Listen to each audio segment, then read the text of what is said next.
முருகன் பக்தர்கள் அனைவருக்கும் அன்பு வணக்கங்கள். என் அன்பு குழந்தையே, தீபாவளி இரவில் இதை நீ கேள்.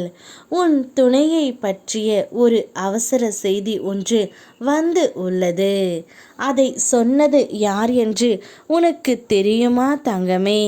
தெரிந்தால் நீ மிகுந்த கோபப்படுவாய். இருந்தாலும் என் பிள்ளையிடம் நான் இதுவரையிலும் எதையும் மறைத்ததே இல்லை. அதனால் தான் உன்னிடம் உன் துணையை பற்றி கூறவே நான் இப்பொழுது இங்கு வந்து இருக்கின்றேன் தங்கமே. நீ எதிர்பார்த்து விரும்பிய அந்த நபரை இன்று உன் கண் முன் கொண்டு வந்து நிச்சயம் நான் சேர்ப்பேன். ஏன் இப்படி நீ கடுமையாக வருத்தி கொள்கின்றாய் தங்கமே?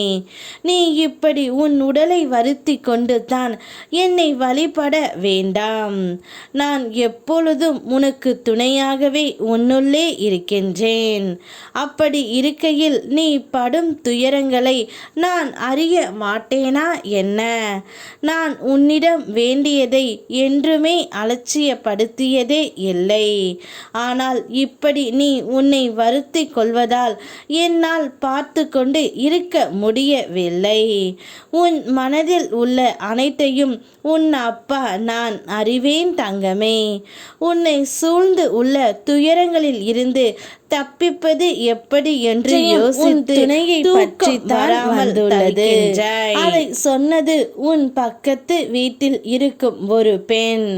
ஆனால் தெரிந்தால் கோபப்படாதே தங்கமே. அவள் உன் துணையை பற்றி நல்ல விதமாகத்தான் கூறி இருக்கின்றாள். அவள் மிகவும் நல்லவள். அவளை விட்டு எப்படி அவருடைய துணை இருக்கின்றார் என்றே எனக்கு தெரியவில்லை. இருவரும் ஒருவருக்கொருவர் மாறாத தீராத காதலால் தான் வாழ்ந்து வந்தார்கள். எதனால் இந்த பிரிவு என்று எனக்கும் தெரியவில்லை, அவர்களுக்கும் புரியவில்லை. ஆனால் என் தோழியிடம் நான் சென்று கேட்டபோது அவள் நிறைய விஷயங்களை கூறினாள். எனக்கும் அது மன கஷ்டமாகவும் சங்கடமாகவும் இருந்தது.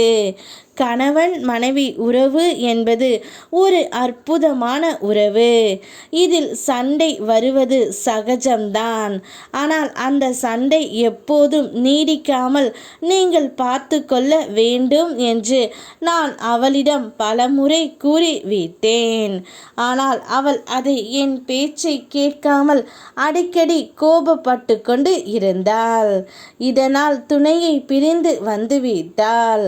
அவள் வந்த பிறகுதான் அவருடைய அருமை அவளுக்கு புரிந்தது. இப்போது சேர வேண்டும், அவரை பார்க்க வேண்டும் என்று துடித்து கொண்டு இருக்கின்றாள். எப்படியாவது சேர்த்து வைத்து விடுங்கள் என்று அந்த பெண் என்னிடம் கூறுகின்றார் தங்கமே. நிச்சயம் உன்னையும் உன் துணையையும் நான் சேர்த்து வைப்பேன். கவலைப்படாமல் நிம்மதியாக உறக்கம் கொள். நான் இருக்கின்றேன். யாம் இருக்க பயமேன். ஓம் முருகா.